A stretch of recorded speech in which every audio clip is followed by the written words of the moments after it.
All right, so today I'm going to do an object lesson.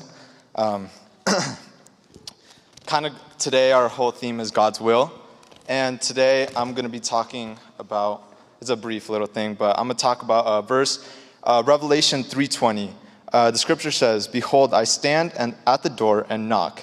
If any man hear my voice and open the door, I will come in to him and will sup with him and he with me."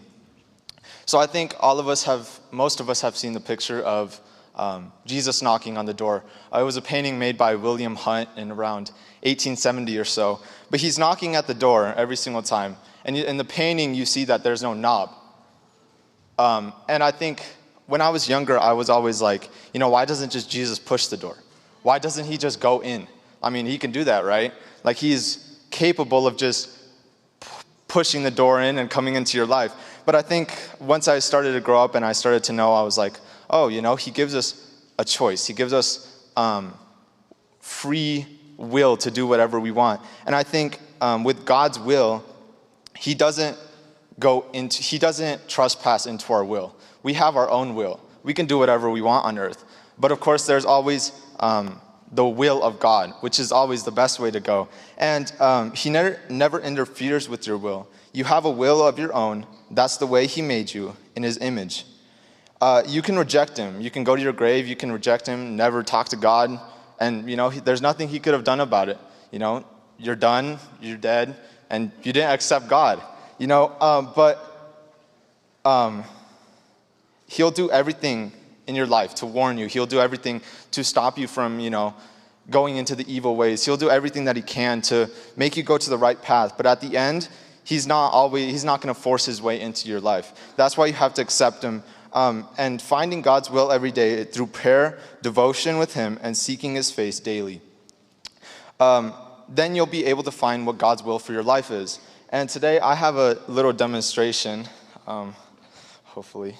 So yesterday Keon talked about the cup.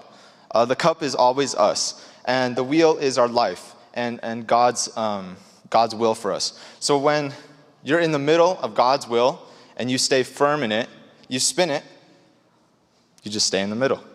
You're always in God's will. But once you go off to the edge,